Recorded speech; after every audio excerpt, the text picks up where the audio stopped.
Hey, Nitzan here, the Traveling Investor, and welcome to another show, another live show of the Traveling Investor Show. We're live on Facebook and YouTube. And holding true to my name, the Traveling Investor, if you can see behind me, I'm in the great city of New York. That's right, Manhattan. I'm at the Lowe's Hotel. I'm here for Memorial Day weekend celebrating a friend's wedding. And you know, this is what life is all about. It's about being able to live life on your terms, travel the world, spend time with family and friends, and make beautiful memories. Now, if this is the first time on the show, do me a favor, check out my YouTube channel, The Traveling Investor. Go there, like, subscribe, share, comment on videos. I've got tons and tons of content and information on how you can go out and build a business that will revolve around your lifestyle and create passive cash flow. See, for me, the definition of wealth is not having, it's not about having money in the bank, because if you have money in the bank, that can go away. You can spend it and that's it, you're done. Wealth, to me, is defined by how much money do I have coming in every month that I don't have to work for, that I start something once and it continuously keeps giving. It's the gift that keeps giving. And apartment complexes, real estate, rentals are the best gift that keeps on giving. You buy a property once, you put in a good management company in there, you let it rock and roll, you make sure that they're doing their job right, and every month you bring in that excess cash flow right into your pocket. I call it mailbox money. You know why? Because every month I go to the mailbox and I open the mailbox and there's money there, if I worked or if I didn't. That's the beautiful thing. And here I'm spending a beautiful weekend in New York City with my family and friends, and it's just an awesome thing. You know, but the beautiful thing about what we're doing also is we have to create, I get this word, I think it's a French word, a niche, right? A niche. So we've got to create niches in the different markets that we're in and really dial into that niche so that we can be the experts in that one arena, right? You see, the thing is that in real estate or in any industry, Bitcoins, stock market, mutual funds, Forex, doesn't matter what industry you're in, there are thousands and thousands of shiny pennies. Right? So for example, you can start off in real estate by doing single family fix and flips. But then you go, oh, wait a minute, what about tax liens? What about tax deeds? What about foreclosures? What about short sales? What about warehousing? What about self-storage, office building, medical, apartment complexes, right? Doesn't matter what it is. Pick your niche and become the expert in it. That is an incredible way to really explode your wealth and to explode everything about your business is by being niche about it. And remember, the tagline of my radio show is what? Master your mind, body, and wallet, right? So today's guest is a gentleman. He goes by the name of Colorado Paul Wells. And he's killing it today in one of the hottest spaces in residential real estate. And that is something that we call accessory dwelling units, okay? Otherwise known as ADUs, right? Granny flats, mother-in-law suites. We've heard these terms before, right? It's where it's that little house in the back that's there. It's maybe like a little studio. Could be a one-bedroom, right? Where you put the mother-in-law, you put the guests, all that kind of stuff, right? Paul is a nationally recognized author, speaker, coach, and national media commentator on distressed real estate investing. So I suggest, as always, grabbing a pen, paper, and get ready to take some notes. And if you have questions, feel free to type in your questions down below, and we'll have Paul and myself answer your questions live. All right. Paul is known as the Granny Flats guy, all right, as he is known to build his first ADU in 1990. We're in 2021. So that's about 21 years ago. Holy cow.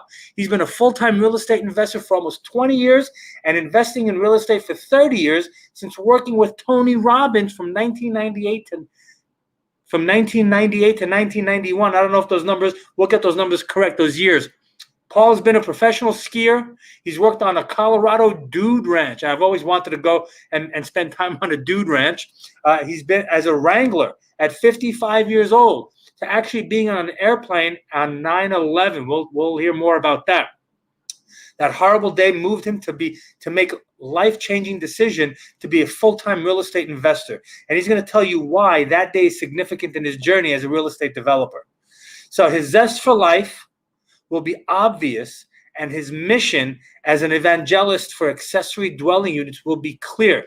So without further ado, I want to bring in this awesome guy, Paul Wells. Paul? Nitzan, how are you? I'm doing well, my friend. How are you doing? I've got every day above ground's pretty damn good. Hey, that's what I always say, right? I'm on this side of the ground, and it's a good day. That's for sure. Well, thanks for having me on. I appreciate you asking me to come in and share my passion in real estate development niche or niche. I can never figure it out either. It's a French word, so I guess we can go either way, right? Correct. That's awesome, man. Yeah, so thanks for being on the show. I know you're super busy. It's been fantastic. So, let's hear the story of Paul Wells from before real estate, before all that, right? I guess we're going around, pre 9/11 and then 9/11 and how that shifted you. And yes. Speaking of 9/11, man, I'm in that perfect city right now to talk about it. Are you in New York right now? I am in New York. I'm on Park Avenue right now. God, what a beautiful area. That's a fun part of New York for sure. And that's 20 years coming up in September.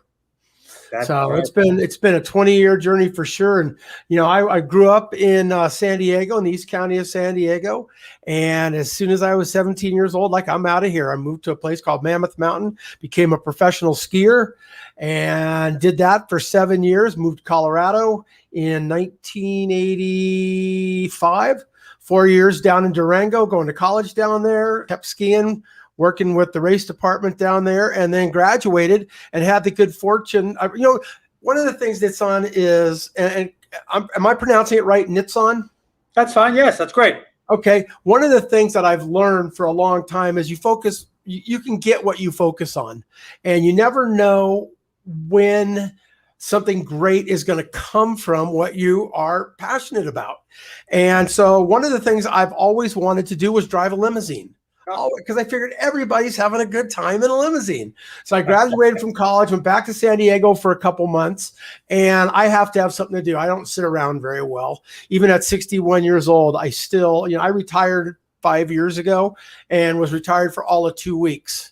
And that's when I went to join and work on the Dude Ranch. That was 5 years ago. Oh, wow. But back in 89, I drove a limousine, picked up Tony Robbins. Didn't have any idea who the guy was. No idea. I hadn't heard of him, nothing about that. And we ended up having a great conversation for 2 hours because I was driving him up to the airport in Los Angeles in the back of the limousine.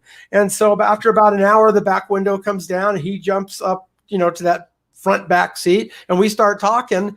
And, when you're driving a limousine, you're working for tips basically. And so we get up to the airport, and this guy's told me who he is and all the stuff he's doing, all this great stuff. And he said, I've got something for you. And I'll give you a couple $100 of a tip, or I'll give you my book and I'll give you $400 for a tip. But you have to read the book to get the $400, and you have to read it within 3 days. Oh, wow. Interesting. So I get up there. Okay, I'll go for it. I'll read the book because I'm interested in what he's saying. He takes $400 bills out, tears them in half, puts them inside the book, gives me his phone number, and says, call me in 3 days. So I read the book over a 3-day period, say, hey, this is good stuff. I like what's going on. So I called him. I said, hey, it's great. I'll just, I'll give you your money back. I read the book. I think I'll learn a lot from it. So he goes, okay, come on over, bring the book back. So I bring the book back over. We end up talking for about an hour, and he hires me to go work as a national sales trainer. Oh, wow. So at that point in time, I was living in San Diego and went to work for him for about a year, and said, I got to buy some real estate. Bought a piece of property in Encinitas, California, which is right above Del Mar, where Tony was living. And I had a car garage in the back of this house. That's my first ADU, my first accessory dwelling unit. I see this 2-car garage. I'm traveling 6 to 8 weeks at a time. And so I built a studio out of this garage in the backyard, rented the front part of the house out, paid for my mortgage with the front part of the house, had a free place to live in the back that I could lock and leave. And so that was the coolest thing about it. I could lock the doors. I could leave for 6 weeks because our stints out on the road working for Tone were 6 weeks at a time. I'd do 6 weeks, come back, open up my little ADU in the back. I didn't even know it was an ADU at the time. I just knew it made some sense to build it. And I actually built it illegally because I didn't know what I was doing. But before I sold the house, went down to the city, got it permitted, grandfathered, sold the house for a nice little profit, and moved out here to Colorado. And loved living in Colorado, went to work in corporate America, started working in corporate America in 1990.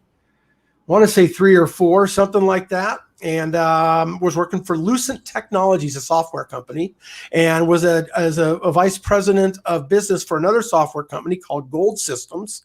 And we did that. And but you know what? Nitzan, I was traveling. I had a brand new baby. Chloe was 2 years old at the time. In 2000, when I said, you know what, this isn't working for me. I'm traveling 150 days a year. And I'm tired when I come home, and I'm leaving on Sundays. I'm not getting home till Fridays. This kind of sucks. But I was making really good money. I was like, what am I going to do? And I had done my one real estate investment. I had 2 or 3 rental houses at the time. And as fate has it, sometimes life deals you fate. And I got on a plane on the morning of September 11th, flying from Denver to New York. And they put us down in Chicago. Captain came on and said, hey, we're gonna land in Chicago. Those of you who are veteran flyers are gonna know this is a steep descent. We did it. We sat on that tarmac for 5 hours with an F-15 flying around the airport protecting us because nobody knew what was going on. And I can tell you exactly to the second when I made the decision to get out of corporate America. It was 9:30 in the morning, September 11th, 2001. So I am going to do something different.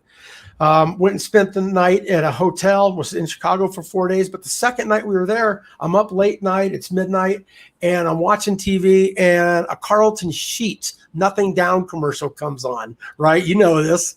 And so I'm bored, and I've got to find something else to do. And there's people that look like me, that sound like me, that say they're doing this. So what the hell? I bought the course.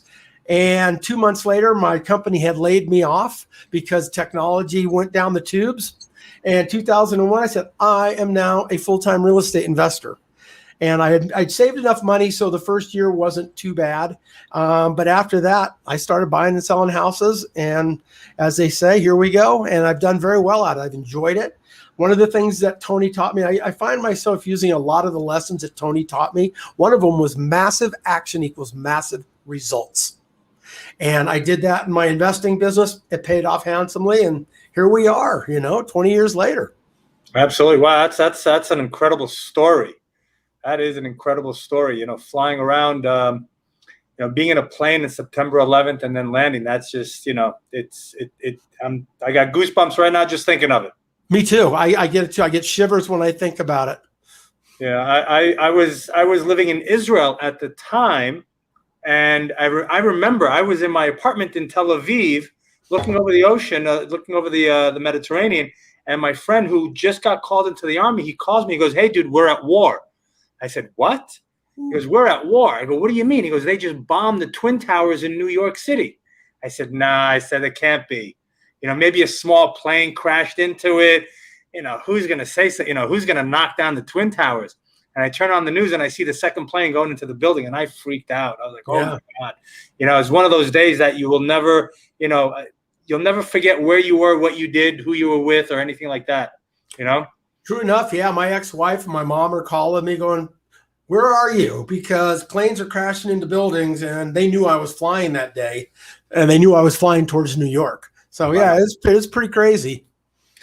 So yeah, I'm glad you were safe, and I'm glad that you're here today, and we can talk about it, and we can reminisce, right?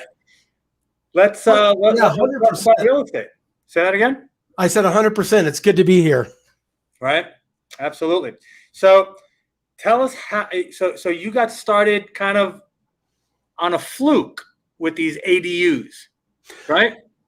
A little bit. So yeah, I got started real estate investing, and I've always known it's on that you make your money in real estate when you buy it, not when you sell it.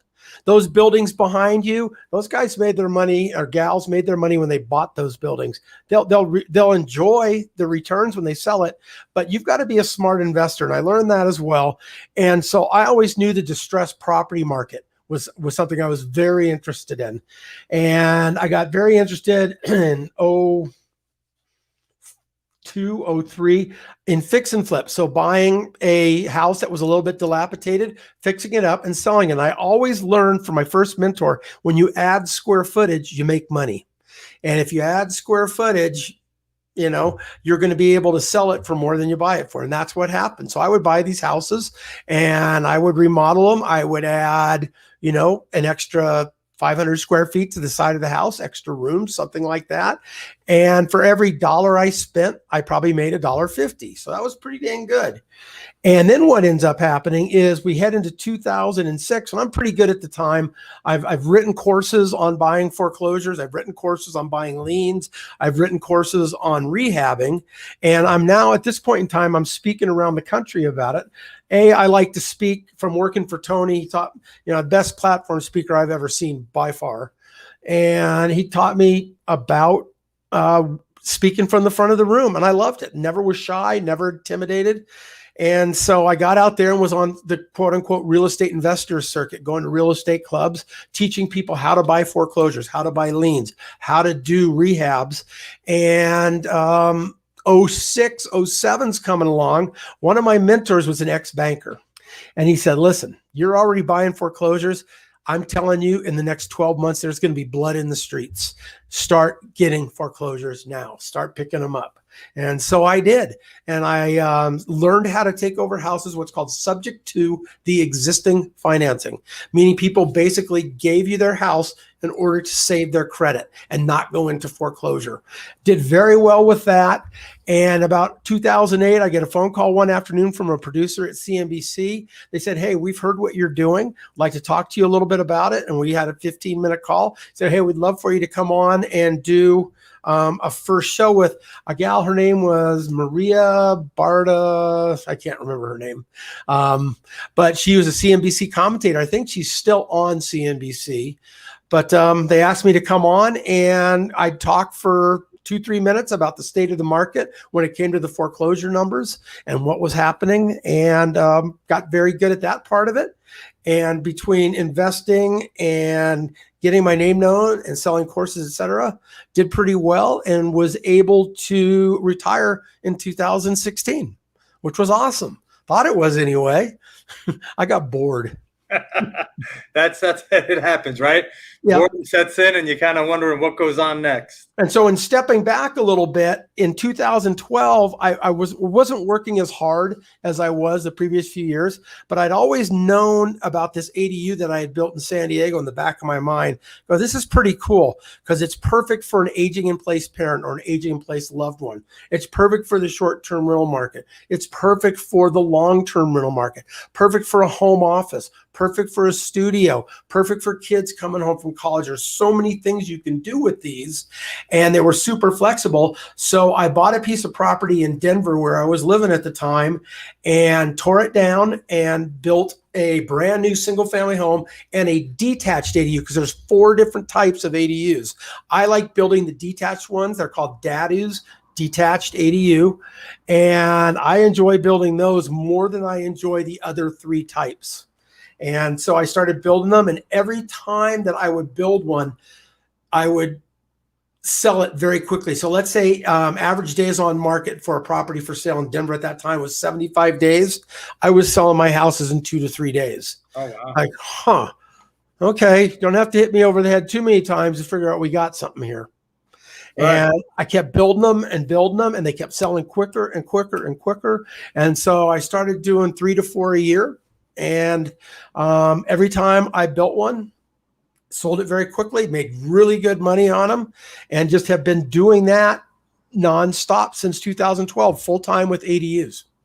So you're basically you're buying a house, it's got some land in the back, and then you're building this separate little ADU unit And from what? Wood, concrete, depends on where you're buying it. Now, are you buying the homes in your backyard, or are you going cross state lines, doing it, remotely? How are you doing these? So at this point in time, I was living in Denver. Denver was a very good real estate market at the time. It still is. Every place is good right now.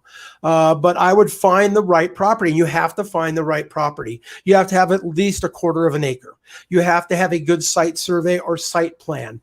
You have to have the right kind of lot. If your lot is like on the side of a hill, it's going to be very difficult to build an ADU on the side of the hill, very expensive. So I was finding houses that had nice backyards. And by the way, they had access to the nice backyard. Now you can do prefab homes, and they can lift the prefab home above the home with a crane and drop it down. But at that time, they weren't really doing a lot of prefab ADUs. And so I would find the right property. And I wasn't telling anybody what I was doing. I just was going to look. And I knew what I wanted to do, but I wasn't going to give away my strategy. And so I put a house under contract, and then I would go to the city. And this is what I suggest all of your viewers do. If you're interested in an ADU, you go to Google and you type in accessory dwelling unit regulations for your city. So let's say accessory dwelling unit regulations for Denver County, for Jefferson County, for Los Angeles County, for New York County, whatever they are. And it will come up with the regulations for accessory dwelling units. Now, do not type in ADUs, because ADU is the first 3 letters of the word adult, and you will have some very unique search results come back to you if you type in ADU regulations. And so you type those in, and so I would go, and I knew what my zoning was, I knew what my permits were, and I knew I could do it, and then I closed on the house. But I always checked with zoning regulations and seeing what permits were going to cost, etc. Now, one of the cool things about ADUs that make them very profitable, this, when you buy, like, let's say a fresh lot, dirt lot with no structures on it, you have to pay for the utilities to be put on the lot, meaning you have to pay for tap fees to connect the sewer and the water to that particular dwelling unit. With ADUs, you get to tap into the existing utilities. You can put a sub panel on the side of the ADU for electricity, but you get to tap into the water and the sewer and save yourself a tremendous amount of money in tap fees. So everything about them was really profitable, and they were really fun. And so I got distracted by the lines behind you. I'm expecting to see a window washer come by. Right, or Spider-Man or Batman and Robin. Right. So they were very profitable in a lot of different ways. And so that's what we've done. And I'm still building them. And I'm building only about one a year, one every 8 or 9 months. I just don't want to work that hard anymore. Mm-hmm. And having fun. I'm really trying hard to become the 3rd worst golfer in the state of Colorado. I'm succeeding. There you go. But that's kind of what I'm doing and how it got started. Wow, that's fantastic. That's awesome. So tell us, how important is it for a real estate investor, anybody getting involved in a business right now, to be very niche in their industry? Has that helped you with your success? Well, with the ADU part of it, for sure, because there's not very many ADU builders or ADU developers, I should say. ADU builders are pretty easy. People say, oh, you've got to find the right contractor to build you an ADU. No, you don't. Give a good contractor a set of plans. They're going to be able to build whatever you give them plans to. The real trick is to find a good designer. Mm-hmm. Somebody who is adept at knowing some of the idiosyncrasies that make ADUs very attractive. I've learned a lot of little tricks about what buyers want in an ADU, and even they don't even know what they want until they see my ADUs. For example, 8-foot doors. Love 8-foot doors. Makes that little house look much bigger. Things like that. Wider doors. The hanging barn doors that hang on that bracket. We use those instead of door hinge doors. Little things like that they just add a little bit to them. So when you talk about niches, absolutely, it's good to have a niche when it comes to building these ADUs, for sure.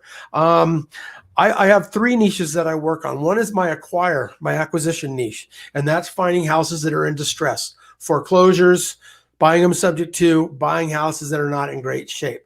The next one is the improve niche. I know how to improve a piece of property to make it more valuable than it was when I bought it. And then the third part of that niche is how to profit from it. So ADUs can be incredibly profitable in a number of different ways. And if you'd like, or bring it up in a little bit, I'll tell you the different ways you can really profit from having an ADU. So I really have three niches that I work well in: my acquisition, my improvements, and how to profit from those pieces of property. Wow, that's fantastic. So you see, travelers, you got to have a niche. You got to know what you're doing, and you got to do your homework, right?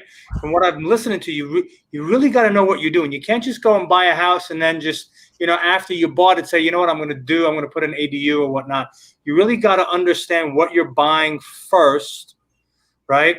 And you got to know what the zoning is, how much it's going to cost to build, what materials you're going to use, what is going to be your profit margin, right? Mm-hmm.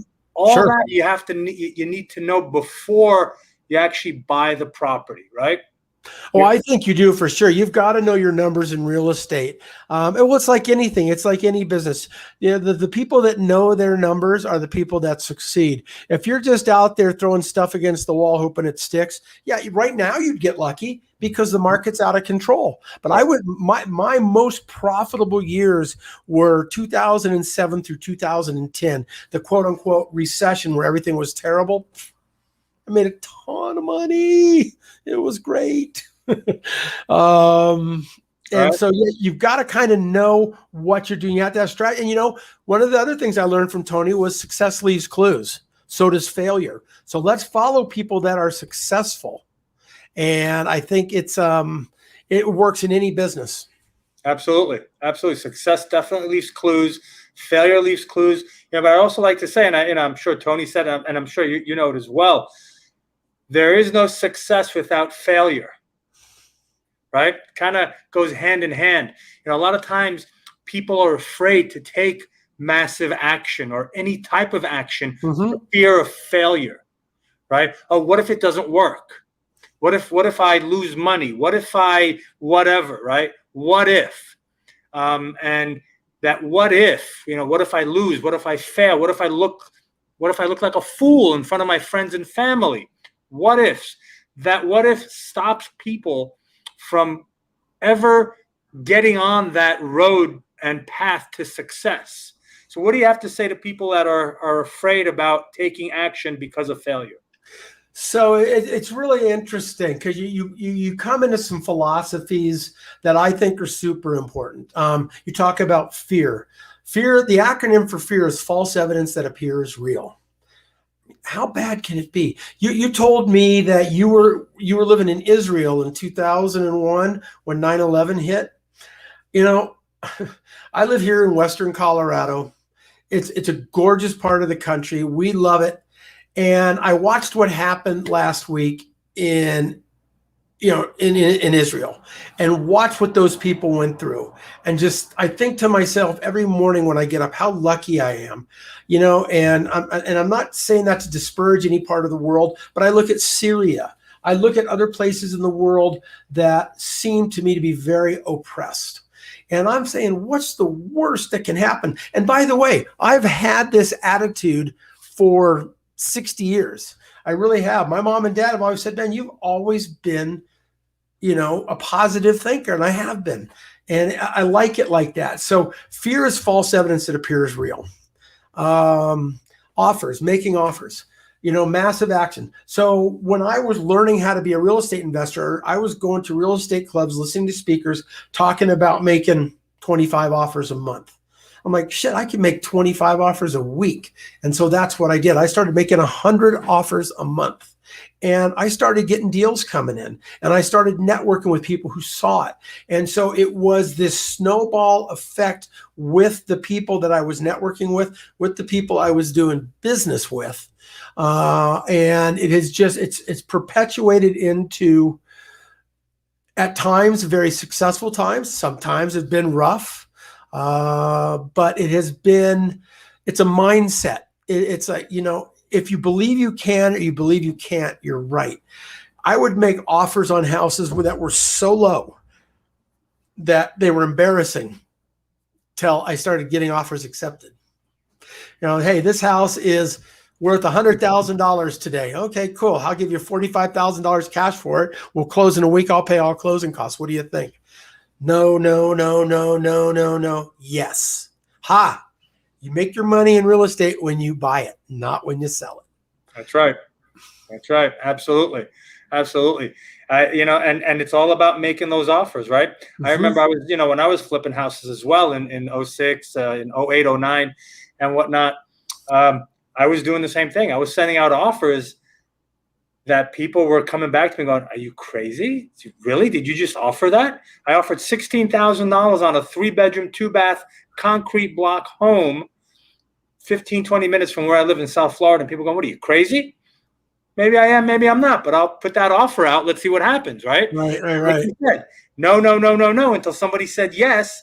And then the first person that said no called me back and said, well, you know what? Would you do 20? Said, you know what? I can't. I'll do 16. All right, let's do it. Right. But if you never take that step, if you never, if you're worried about having egg on your face, or if you're worried about failure or whatnot, you're never going to enjoy life. You're always going to be on the sidelines watching everybody else who's taking the risk go right by you. Right. And at times fall past you. Some people, take risks and make bad decisions, make bad strategic, decisions. But there are ways to mitigate, I think, ways to mitigate the downside. Like, for example, on these ADUs, think about 4 different types of ADUs. There's the DADU, the detached ADU, which I talked about. That's the small, it's basically a custom built home in your backyard. We tell people when we're building them, I want to build a 1,000-foot ADU, detached ADU in my backyard. Okay, it's going to be about $300,000. What? $300,000? Yeah, but let me give you some numbers that are going to make it seem like it's a no-brainer decision. And I'm happy to share a couple examples for you if you want after we go through these 4. So there's the detached ADU. Then there's called the GADU, the garage ADU. A lot of people want to build that apartment above the garage. We call them Fonzie flats, because if you'll remember in Happy Days, Fonzie lived above the Cunningham's garage. Mm-hmm. So that's a Fonzie flat, a GADU. Then we have what is traditionally the ADU, the accessory dwelling unit, and that's building a room or an ADU on the side of an existing SFR, single family home. The ADU business is ripe with acronyms. So that's the side one. That's the traditional ADU. And then there is what we call a junior ADU or a JADU, JADU. And that's 500 square feet or less, generally built inside the single family home, traditionally down in a basement area. So those are the 4 types of ADUs. Now we get a lot of questions about container ADUs and prefab ADUs. Yeah, the container ADUs are great, except I haven't got excited about them yet, but they are definitely more cost advantageous. Mm-hmm. But you've got to do a lot of retrofitting to make them work right. But yeah, they can look pretty dang cool. Yep. Yeah, absolutely. And I, those container ADs, they seem pretty easy. Like you said, prefab, they just come, they put them in your house and whatnot, and they go.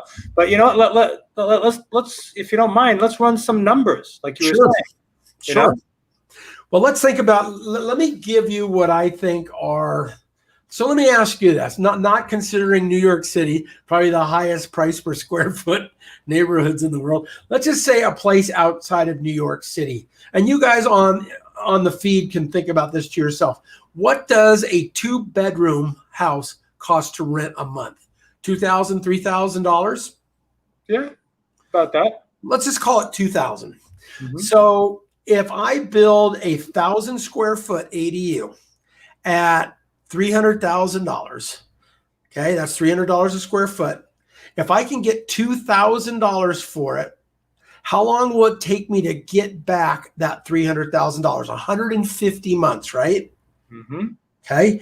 Let's say my payment, let's say I got a 10-year HELOC loan at 4%.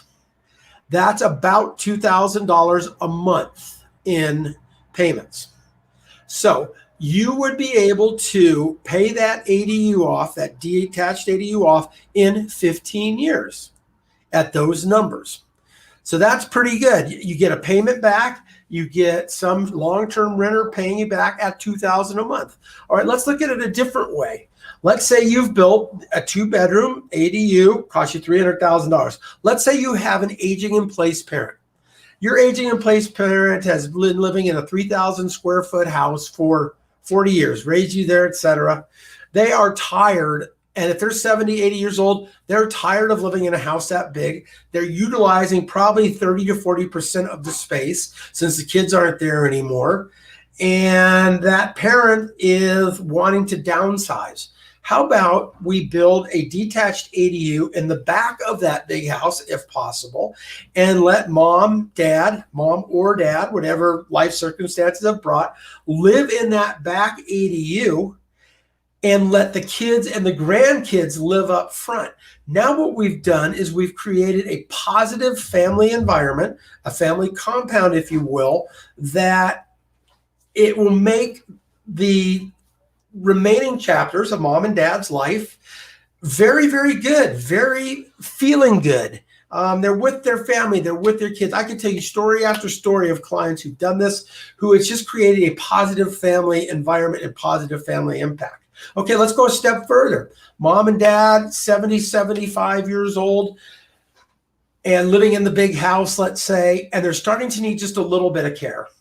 They need, some help with their daily medicine. Not much, just a little. They may need the laundry done once a week, twice a week. They may need some simple cleaning done. They may just need or want only one hot meal a day. And if you need somebody to help them do that and you don't have an ADU, where are they going to go? They're going to have to go to some kind of assisted or senior living facility. You know what it costs right now on average for a senior living facility for a little 15 by 15 bedroom and 3 meals a day, about $5,000 a month minimum. Right. Okay. So how about if mom or dad go live in that back house, family takes care of them just a little bit, and it costs $3,000 a month or $2,000 a month to pay for that back house. Aren't you saving now $3,000 a month? By not having them in assisted living? Aren't you making mom or dad or loved one's life in the final chapters as we go through life? And we're all going to die. And so it gets harder as you get older. Aren't you making their experience far more valuable when they're there with their family and their grandkids and their kids? You know what? People say, well, I don't want my mom and dad to come live with me. Guess what? They don't want to live with you. They like their independence. They want to do their own thing. The other thing that's positive about it is they want to stay in the same neighborhood. They want to see the same friends. They're comfortable with the restaurants they like going to. They know where to go shopping. They're very comfortable there. So that's the first thing to think about. Let's talk about another one. How about short-term rentals? The short-term rental space is incredible. I mean, it's blowing up. Yep. What if you could get $3,000 a month for your little ADU in the background? And by the way, people will say, well, don't want to do short-term rentals. People will tear my house up. That's not what I've heard. What I've heard is that when the owner lives in the front property and they're short-term in the back, it stays very mellow and very low-key. Some other ideas for short-term rentals. How about the traveling medical profession? Mm-hmm. They love, if you live near a hospital and you can build an ADU, my gosh, you're golden.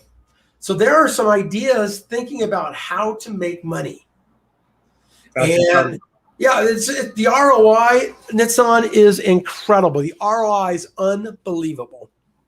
Absolutely. That's fantastic. Yeah. And talking about the short-term vacation rentals, I was reading somewhere that the CEO of Airbnb said, coming out of this pandemic and whatnot, there are millions of short-term rental shortages in all over the world, and they need more, short-term rentals to come on the market so that people can have, so that they can go. So this is a great little solution to that problem.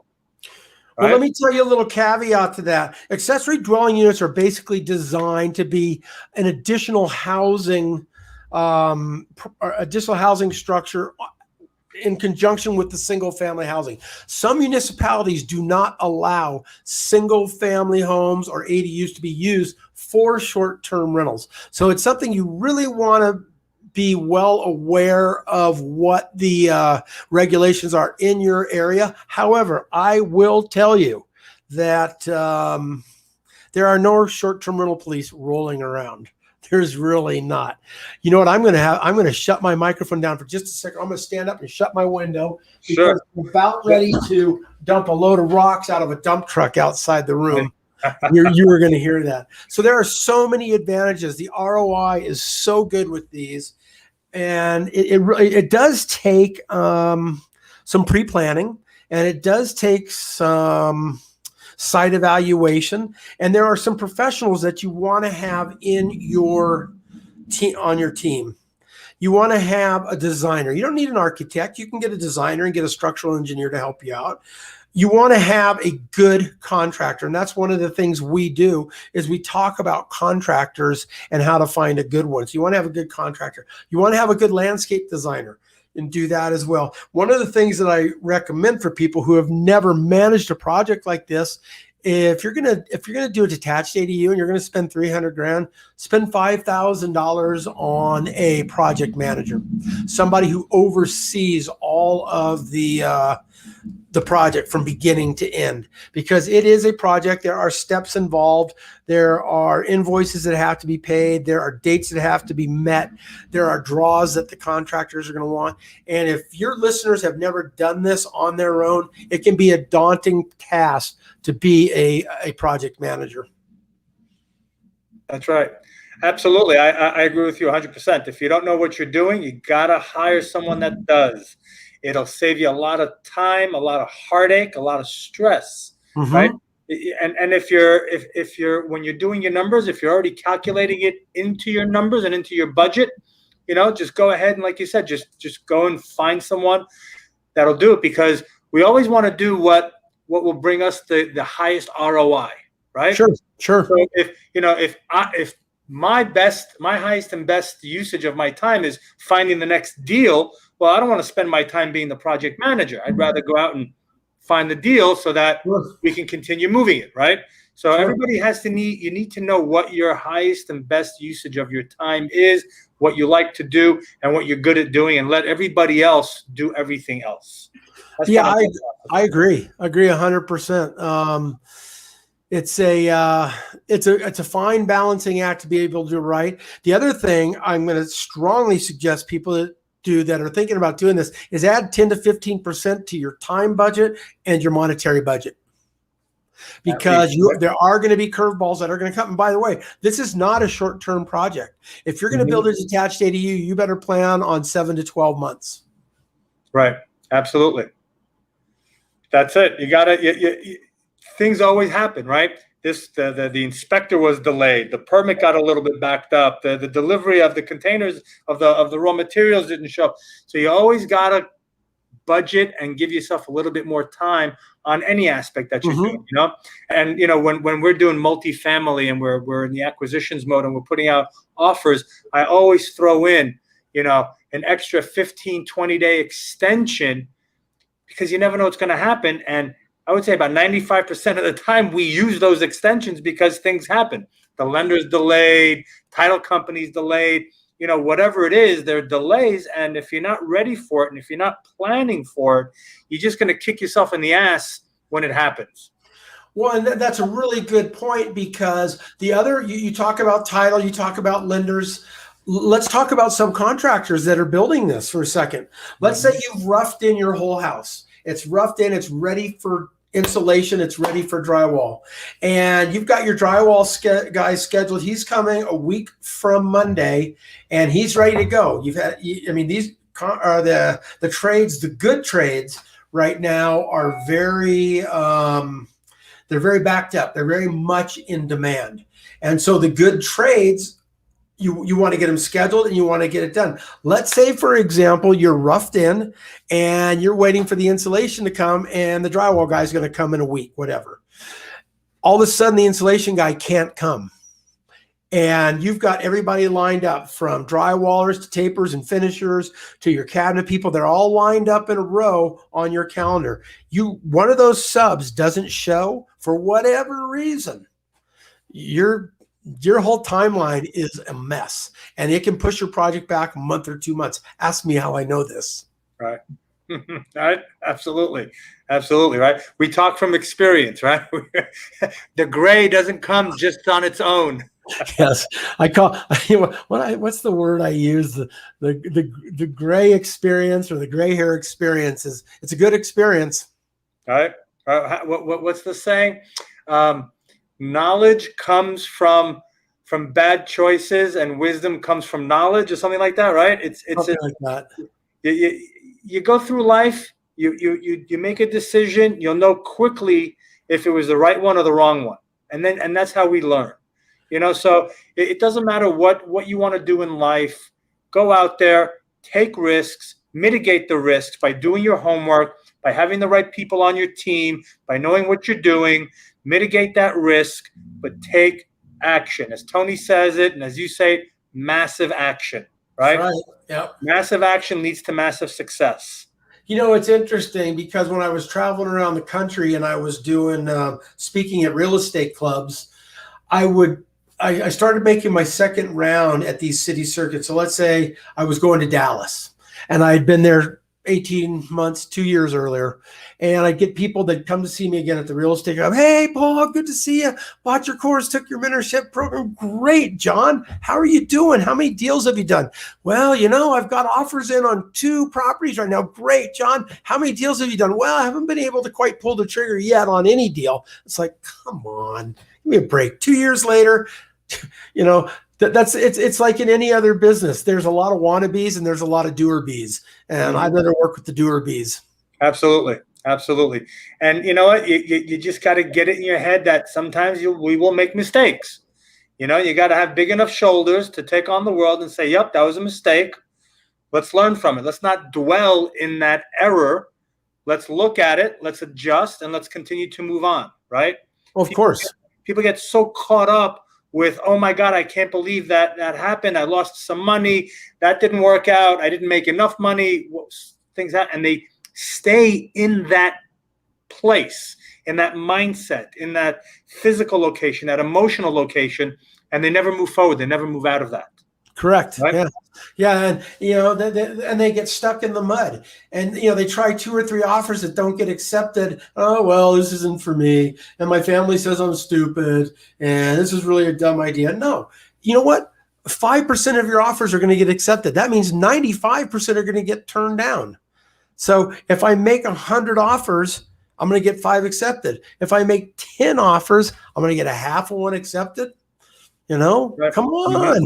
Yep. It's like shucking oysters, right? You got to shuck a lot of oysters to get that one pearl. Yep. Right. So that's the kind of the business, right? Absolutely.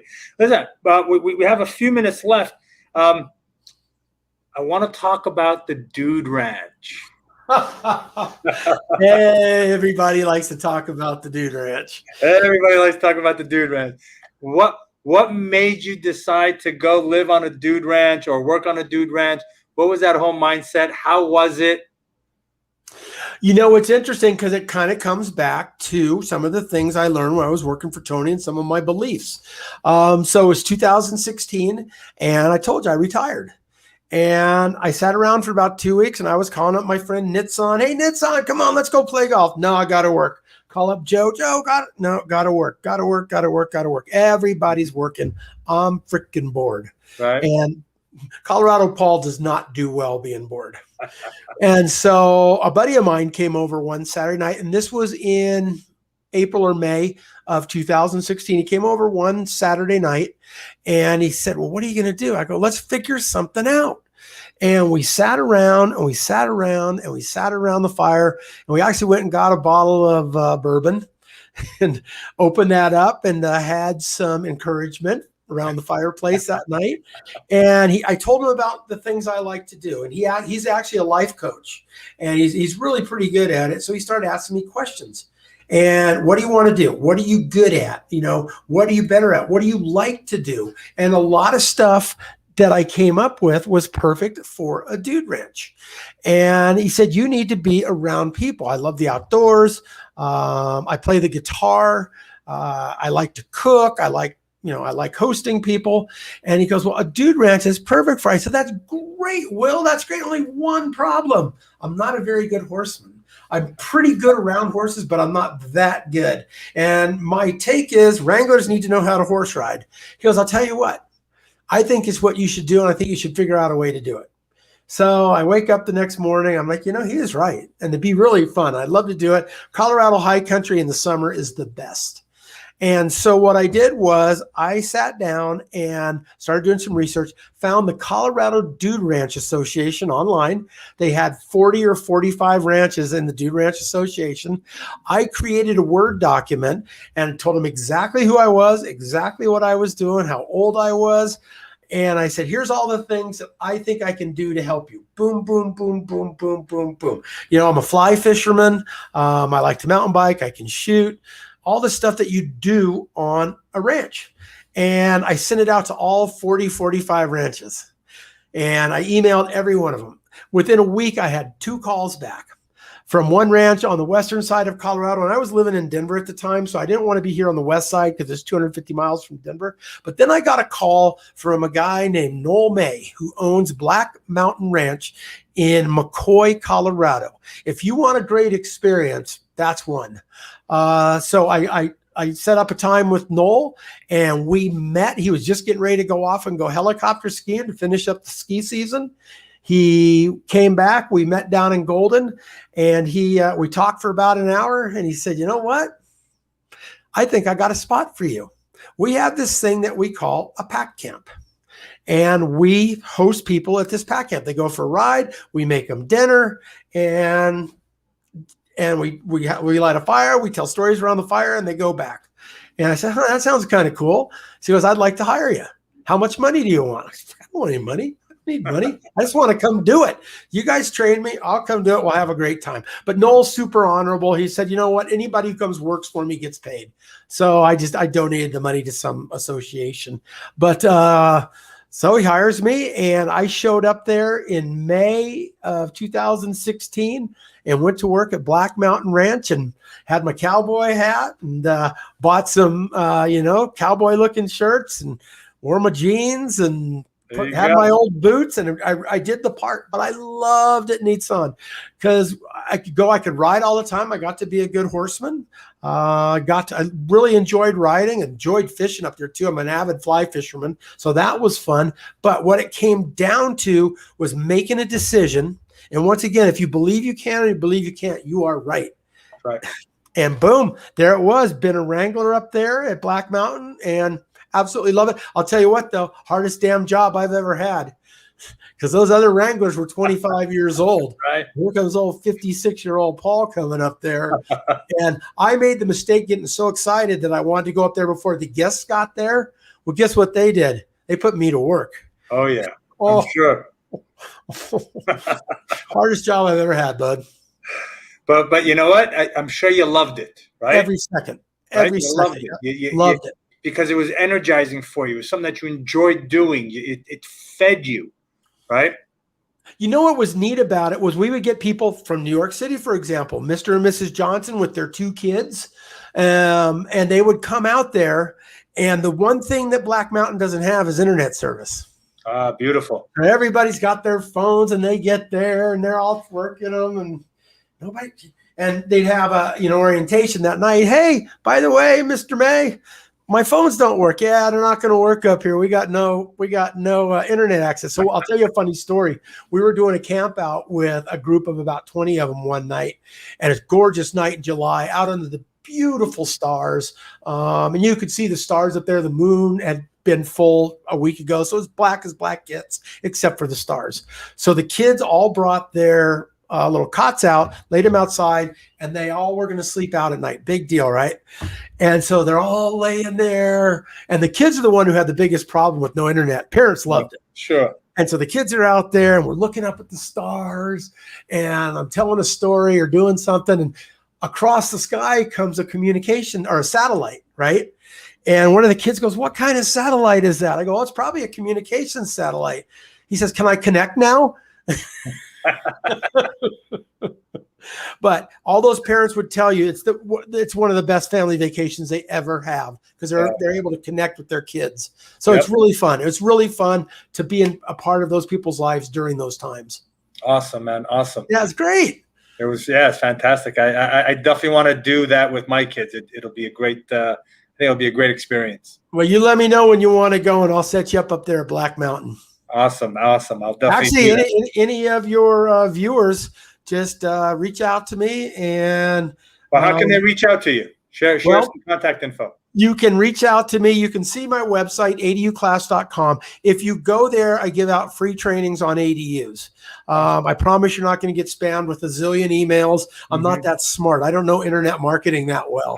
I'm not that smart. You'll get a couple from me, but go to aduclass.com. If you want some preliminary information on ADUs, happy to do it. If somebody wants to reach out to me, you can direct message me on Instagram at ColoradoPaul007, or just send me an email, workingcolorado@gmail.com. Happy to help you guys out. Happy to set you up at Black Mountain. Happy to answer any questions about ADUs.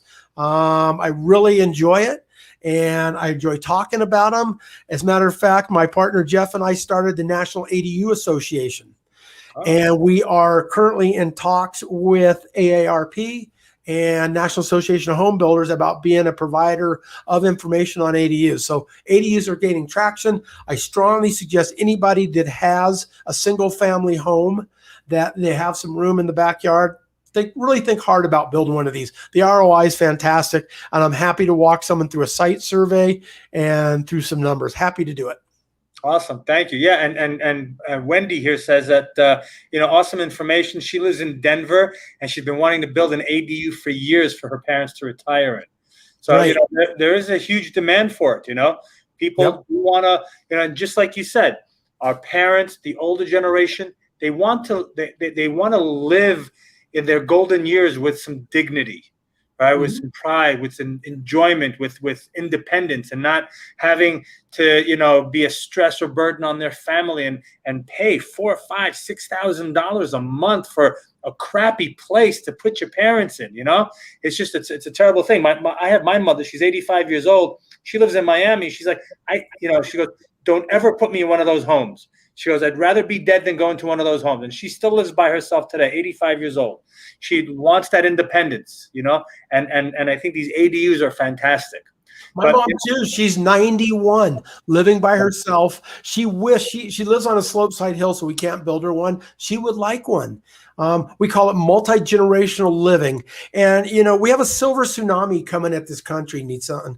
And there are a lot of people getting old really fast. And this multi-generational philosophy is really, really good for the mental health of our country, not just the physical health, but the mental health. After being locked down with COVID, holy cow. People are ready. Yeah. Oh, absolutely. Well, hey, Paul, man, it's been fantastic. I really enjoyed speaking with you. I enjoyed having you on the show. Definitely have you back on as well. I'm going to reach out to you for the Black Mountain stuff, and definitely reach out, and I'll shoot you a message on Instagram as well. We'll connect there. And thanks so much for being on the show. You've gotten some great information, great content. Thank you so much for being a positive force out in the world, and generating some good vibes. Well, hopefully by the time you have me back on, I will now be the 4th worst golfer in Colorado than the 3rd worst. Hopefully, but happy to do it. Love to talk about ADUs, and I just can't encourage people enough to go out and live your dreams. Every day above ground is just a great day. Absolutely. Travelers, thanks so much for being here. Our next live stream is going to be June 3rd, again at 3 p.m. Eastern, with Senior Loan Officer Alex Poole. We're going to talk about the debt side of real estate and what we need to do and how we look at it, and what's going on in the market on the debt side. And we still got the $7 perfect money raising system happening now. I teach you and I show you all the steps that I use to raise capital to buy millions and millions of dollars of real estate. And my buy one, get one offer for my group coaching call is happening now every Friday at 2 p.m. Eastern. We get on a group coaching and we talk about real estate. You can ask any questions and we can dive in and talk about that.